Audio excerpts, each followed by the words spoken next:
मंगल चाचा और रामू दोनों माधवपुर से काशीपुर रामू के लिए नौकरी की तलाश में जा रहे थे। बादल छाए हुए थे, बारिश होने वाली थी। अरे चाचा, ये बैल तो मेरे से भी ज्यादा आलसी हैं। कब तक ऐसे हिलते डुलते काशीपुर पहुंचेंगे? हंस ले रामू, मगर ये बादल अच्छा संकेत नहीं दे रहे। बारिश आएगी और ये जंगल का रास्ता रात में ठीक नहीं। अरे चाचा, बारिश आएगी तो क्या, भीग जाएंगे, नहा लेंगे, गर्मी में ठंडक मिलेगी, मजा आएगा। अरे मजा? रामू, तुझे होश कब आएगा? तू हंसी मजाक में सब भूल जाता है, लेकिन ये जगह खेल तमाशे की नहीं है। ये जंगल, ये तो बरसों से सुनसान पड़ा है। कहानियों में तो ये तक कहा जाता है कि रात के समय यहाँ भूत प्रेत अपना डेरा डालते हैं। ओहो चाचा, भूत प्रेत? अरे अब आप भी वही कहानियां सुनाने लगे। बिल्कुल गांव की बूढ़ी अम्मा जैसी बातें कर रहे हो आप। वो भी तो हर मोड़ पर भूत दिखा देती हैं, कभी पीपल के पेड़ पर, कभी सुनसान कुएं के पास। सच कहूं तो आपकी बातें सुनकर मुझे डर से ज्यादा हंसी आ रही है। तभी बिजली जोर से गरजने लगती है। दोनों ऊपर की ओर देखने लगते हैं। चाचा, ये बादल तो ऐसे लग रहे हैं जैसे कोई बड़ा तूफान ला रहे हो। कहीं हम फंस ना जाएं? मैंने तुझे पहले ही कहा था ना, जल्दी निकलना था, पर नहीं, तुझे तो बातें बनाने से ही फुर्सत नहीं मिलती। अब देख, ये बैल भी बार बार रुक रुक कर चल रहे हैं, जैसे इन्हें भी रास्ता अच्छा न लग रहा हो। बारिश होने से पहले हमें कहीं रुकने की जगह देखनी होगी। अरे चाचा, अभी आपने जिस जगह का नाम लिया था वही शायद हमारे सामने है। देखो ना, उस ओर से हल्की हल्की रोशनी झिलमिला रही है। लगता है कोई इमारत है। और गौर से देखो, ऊपर बोर्ड पर कुछ लिखा भी दिख रहा है। हाँ, वही होगा, माधवपुर स्कूल। चलो, क्यों ना वहीं चलते हैं। जंगल के बीच में स्कूल? ये तो वाकई अजीब है। कोई गांव बस्ती तो आसपास नहीं दिख रही, चारों तरफ बस घना जंगल। तभी अचानक एकदम से बारिश शुरू हो जाती है। चाचा, इतनी तेज बारिश में अगर हम जंगल में ही भटकते रहे तो और मुसीबत होगी। देखिए, रास्ता पूरा कीचड़ हो गया है। उससे अच्छा है कि हम उस स्कूल के अंदर चले जाएं। कम से कम छत तो मिलेगी। और ये आपकी भूत प्रेत वाली कहानियों पर भरोसा करते रहे ना, तो ठंड और बारिश में यहीं बीमार पड़ जाएंगे। वो दोनों स्कूल की ओर जाने लगते हैं। बाहर से दिखने में स्कूल बहुत ही भयानक लग रहा था, पर बारिश इतनी तेज थी कि उन दोनों के पास वहां रुकने के अलावा कोई और रास्ता नहीं था। बैलगाड़ी से उतरकर वो दोनों स्कूल के अंदर जाने लगते हैं। रामू, एक बार फिर से सोच ले, जंगल के बीचों बीच स्कूल, ये बात गले नहीं उतर रही। देख, ना आसपास कोई गांव है, ना बच्चों की आवाज, ना ही कोई और इंसान।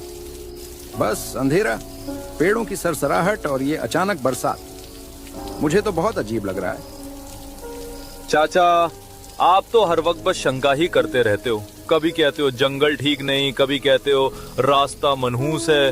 अरे, इन पुरानी कहानियों ने आपको इतना डरपोक बना दिया है कि हर चीज में भूत दिखाई देता है। जरा सोचो, इतनी तेज बारिश में अगर हमें ये स्कूल ना मिला होता तो हम कहाँ जाते? कम से कम छत तो है हमारे सिर पे, और आप हैं कि मिलने वाली राहत में भी सिर्फ शक ही ढूंढ रहे हो। वो स्कूल के अंदर आ जाते हैं, जहां पर कुछ बच्चे नीचे बैठे थे और स्कूल के मास्टर जी उन बच्चों को पढ़ा रहे थे। अरे, इतनी रात को मेहमान, बाहर तो तेज बरसात हो रही है, जंगल में रुकना सही नहीं है। अंदर आ जाओ, स्कूल की दीवारें तुम्हें बारिश और ठंड से बचा लेंगी। वैसे भी जो यहाँ आता है खाली हाथ कभी नहीं जाता। धन्यवाद मास्टर जी। सच में आप तो हमारे लिए देवदूत बनकर आए हैं। इतनी घनी बारिश, अंधेरा और ये सुनसान जंगल, मैं तो सोच रहा था कि अब रात कैसे कटेगी, पर आपकी ये दयालुता हमें हिम्मत दे रही है। चाचा, देखिए ना, इंसानियत आज भी जिंदा है, वरना भला कौन इतनी रात को अजनबियों को अपने स्कूल में जगह देता। धन्यवाद। अरे बेटा, धन्यवाद किस बात का? ये तो मेरा ही कर्तव्य है। ये स्कूल हमेशा से मेहमानों के लिए खुला है। तुम जैसे मुसाफिर तो अक्सर ही यहाँ आ जाते हैं, बारिश में, अंधेरे में, रास्ता भटककर, या शायद रास्ता ढूंढते ढूंढते खुद यहाँ पहुंच जाते हैं। वो सारे लोग स्कूल के अंदर वाले कमरे में आ जाते हैं, जहां पर मास्टर जी और मंगल चाचा पलंग पर बैठ जाते हैं और रामू बच्चों के साथ हंसी मजाक करने लगता है। अरे रामू अंकल, आपको डर नहीं लगता क्या? इतनी रात को इस सुनसान जंगल में, और अब इस पुराने स्कूल में बैठे हुए? बिल्कुल भी डर नहीं लगता? अरे पगले, डर नाम की चीज तो मैं सुबह के नाश्ते के साथ खा जाता हूँ। बड़े बड़े पहलवान तक कांपते हैं मेरे सामने। डर तो खुद मुझे देख के छुप जाता है।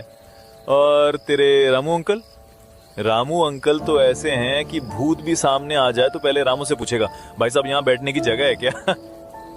आपको बिल्कुल डर नहीं लगता क्या? इतनी रात को बाहर आंधी बारिश, बिजली की कड़क, और ये सुनसान स्कूल। हम बच्चों को तो जरा जरा सी आवाज पर डर लग जाता है, लेकिन आप तो हंसते खेलते रहते हैं। क्या आप कभी सच में डरते ही नहीं, या फिर हमें हिम्मत दिलाने के लिए बस दिखावा करते हैं? अरे बेटा, डर नाम की चीज तो मैंने कब की जेब से निकाल कर फेंक दी। बचपन से ही गांव के शेर जैसा रहा हूँ मैं। रात के अंधेरे में लोग खिड़की दरवाजा बंद कर लेते थे और मैं अकेला खेतों में निकल जाता था। कई बार तो जंगली कुत्ते तक मेरा रास्ता देखकर पलट गए। डर वो तो मेरे लिए वैसे ही है जैसे धूल पैर की ठोकर से उड़ गया। अच्छा, तो तुम इतने हिम्मत वाले हो रामू? बड़ी बड़ी बातें करना आसान होता है, पर असली हिम्मत तो तब साबित होती है जब दिल की धड़कनें खुद तुम्हें धोखा देने लगें। चलो, आज मैं सबको एक कहानी सुनाता हूं, फिर देखेंगे ये तुम्हारी हिम्मत कितनी देर तक साथ देती है। बेटा, इस स्कूल की पुरानी दीवारों में बहुत राज छिपे हैं। कहते हैं कई साल पहले एक पूरी क्लास अचानक ऐसे गायब हो गई जैसे हवा में घुल गई हो। पर अजीब बात यह है, उनकी आवाजें अब भी रात में सुनाई देती हैं। पता नहीं ये सच है या बस लोगों का वहम। अरे मास्टर जी, आपकी कहानी सुनकर तो लग रहा है जैसे आप भी उसी गायब हुई क्लास के हेड मास्टर थे। इतनी पुरानी बातें सुनाकर हमें डराएंगे? हम तो गांव के रहने वाले हैं, यहाँ की हवा पानी से ज्यादा किसी चीज से नहीं डरते। ठीक है बेटा, तुम हंसी मजाक बनाते रहो। जब सामने आएगा तब असली ताकत का पता चल ही जाएगा। चलो बच्चों, अब तुम्हारा पढ़ाई का समय हो गया है। इन अंकल को सोने दो, हम चलते हैं। रामू, तुझे कुछ अजीब नहीं लगता इन लोगों के बारे में? मुझे तो इनकी बातें ही कुछ ठीक नहीं लगती, और जिस तरह से हाव भाव बदलते हैं उसमें भी कुछ गड़बड़ है। जैसे ये सब वैसा नहीं है जैसा दिख रहे हैं। अरे चाचा, फिर से शुरू हो गए। भूत भूत कुछ नहीं होते। आपने देखा नहीं क्या कैसे वो बच्चे मेरे साथ खेल रहे थे? अगर भूत होते तो क्या ऐसे हंसते खेलते मेरे साथ समय बिताते? देखो रामू, ये दुनिया हमेशा वैसी नहीं होती जैसी आंखों को दिखती है। कभी कभी इंसान को वही नजर आता है जो उसे देखना चाहिए। असलियत तो परछाइयों के पीछे छिपी होती है। तुम्हें लग रहा है सब ठीक है, बच्चे खेल रहे हैं, हंसी मजाक हो रहा है, लेकिन बेटा, रात का समय धोखा देने में सबसे तेज होता है। खैर, अभी तुम थक गए होगे, सो जाओ। रात धीरे धीरे कट गई। रामू सो गया। वहीं मंगल चाचा पलंग पर बैठा रहा, खिड़की से आती ठंडी हवा और बारिश की आवाज सुनते हुए। अगले दिन रामू और मंगल चाचा जाने के लिए तैयार खड़े थे। अंकल, अंकल, आप मत जाइए ना। मुझे बिल्कुल भी अच्छा नहीं लग रहा कि आप वहाँ जाएं। आप यही हमारे पास रहें। हम सब चाहते हैं कि आप हमारे साथ ही रहें। अरे बेटा, मुझे जाना तो पड़ेगा, पर कोई बात नहीं, डर मत। मैं वापस आता आता तुमसे मिल के जाऊंगा। तब तक तुम यही पढ़ाई करो, अपने दोस्तों के साथ खेलो और अपनी पढ़ाई पर ध्यान दो। कोई बात नहीं बच्चों, अंकल को जाने दो, आप चिंता मत करो। ये अंकल अब हमारे पास ही रहेंगे। चाहे वे खुद को दूर समझें या समय उन्हें यहाँ लाने में देर करे, फिर भी वे हमेशा यहीं आएंगे। बस तुम लोग शांत रहो, अपनी पढ़ाई पर ध्यान दो और कोई फिक्र मत करो। मंगल और रामू बैलगाड़ी पर बैठते हैं और काशीपुर की ओर बढ़ने लगते हैं। अरे रामू, तुमने मास्टर जी की वो बात सुनी? उसने जो अंदाज अपनाया था, मुझे तो उसकी आंखों में एक अजीब सी चमक दिखी, जैसे अंदर से वह बहुत खुश है और कुछ छुपा रहा हो। सच में उसकी यह खुशी और वो रहस्यमय हाव भाव, कुछ तो गड़बड़ है। हाँ चाचा, उसकी ये बात मैंने भी ध्यान से सुनी।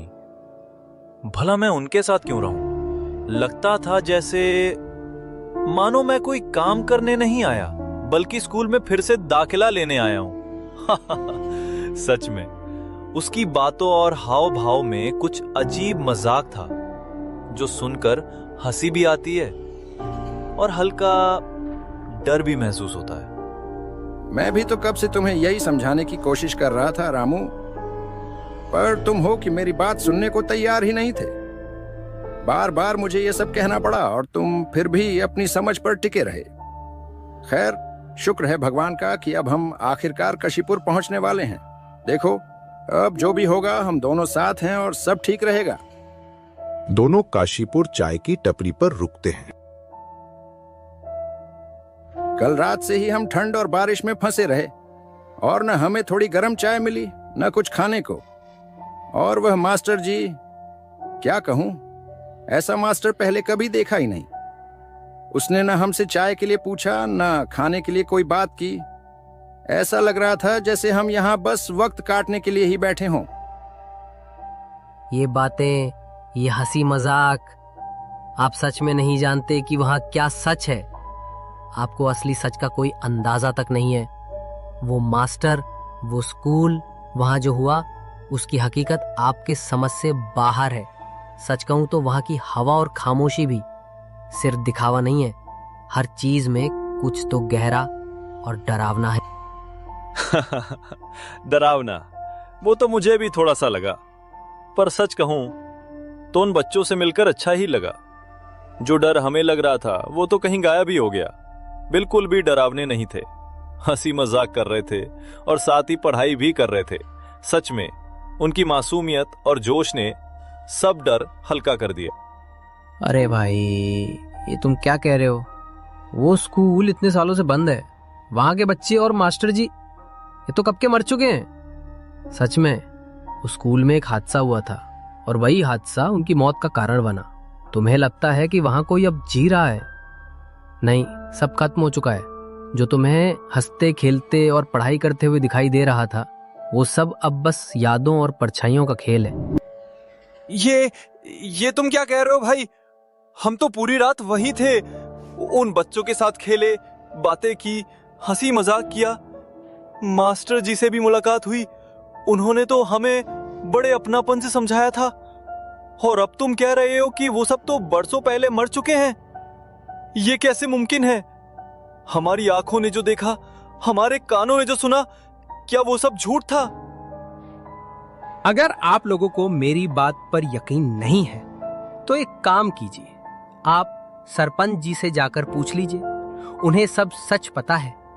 इस स्कूल का हर राज, वहां के मास्टर और बच्चों की मौत की पूरी दास्तान, सब उन्हीं से पूछना।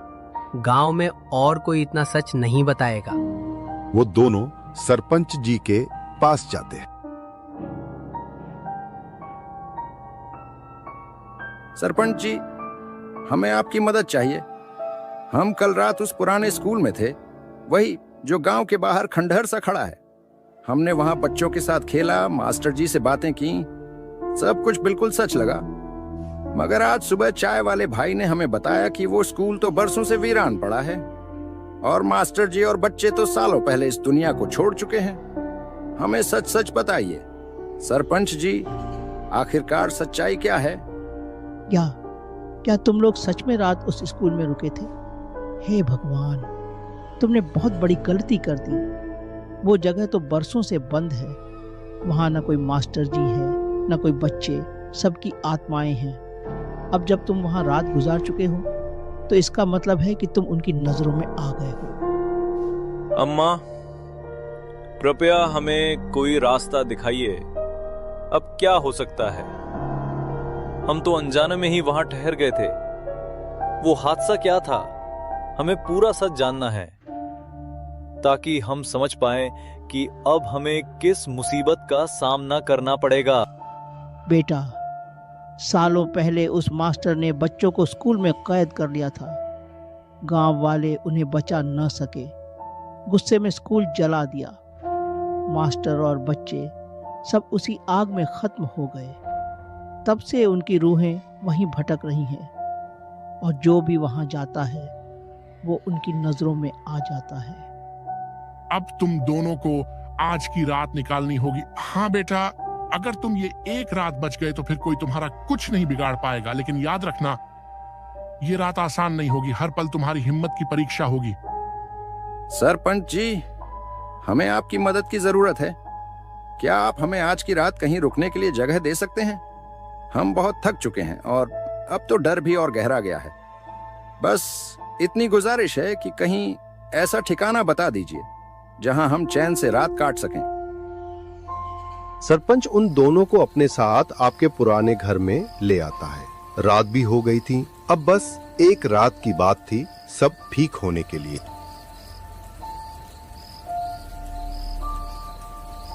तुम दोनों आज रात यहीं मेरे घर पर आराम से रह सकते हो। डरने की कोई जरूरत नहीं जब तक तुम मेरी निगरानी में हो। अगर किसी भी चीज की जरूरत पड़े तो बिना झिझक मुझे बता देना, लेकिन ध्यान रहे रात गहरी होते ही बाहर कदम मत रखना। आपका बहुत बहुत धन्यवाद सरपंच साहब, आपने हमारी मदद की, ये हम जिंदगी भर याद रखेंगे।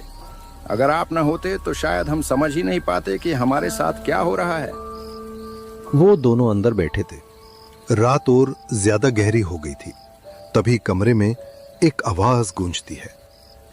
अंकल अंकल, आप तो हमें वही छोड़ आए, पर हमने आपको नहीं छोड़ा।